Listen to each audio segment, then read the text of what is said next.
ganda guyyaane ganne hawwine guttaan arraanu taphaannu waliin gammaada.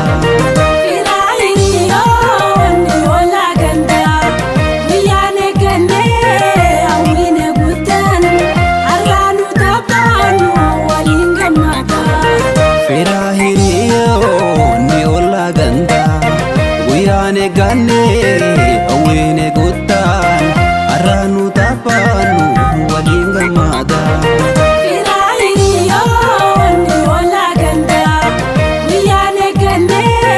hawwine guttaan arraanu taphaannu waliin gammaada.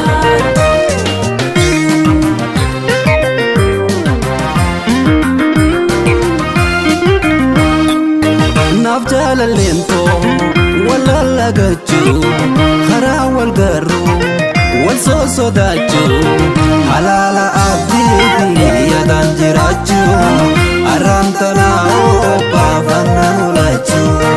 Osoo nu booyuu garaan walitti bikkaati meeshaa fuudhaa sirbaatti kan waliin kuufne dawwii jaati wal biraa galuun keenya irraa obbaati.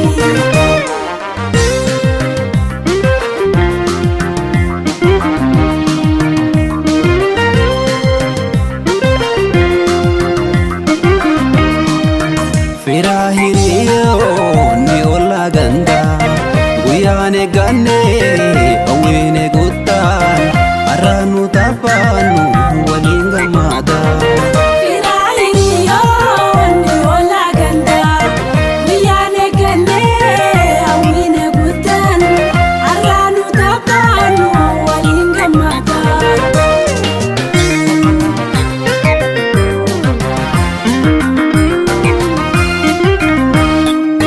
Hiriyoonni koo sirbaadichiisa kaniini dilcha ani waydiisa hidha koo tolchaati naafis midheessa onfoolummaa beena wajjin gegeessa.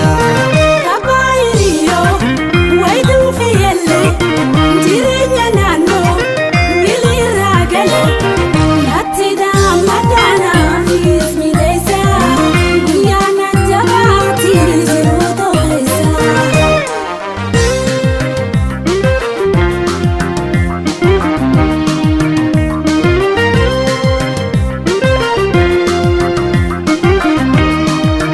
Firaa hiriyyoo ni olla ganda guyyaane ganne hawwine guttaan arraanu taphaannu waliin gammaada.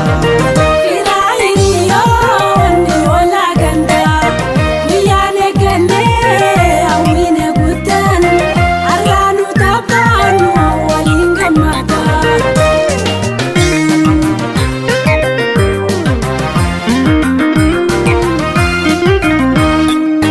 Guyyaan qophumaa itti obbaafadhu guyyaan eenyummaa koo itti buufadhu ba'aa bultiidhaatis konyeerra godhu jireenya haaraa itti tarkaanfadhu. Bihaa boomaa warraatti kaayee jireenya naannoo maal akka ta'e hiraara gaaleen maal akka ta'e guyyaan agarsiisuutu warra galee. Firaa hiriyyoo ni olla ganda guyyaane ganne hawwine guttaan arraanu taphaannu waliin gammaada. Firaa hiriyyoo ni olla ganda guyyaane ganne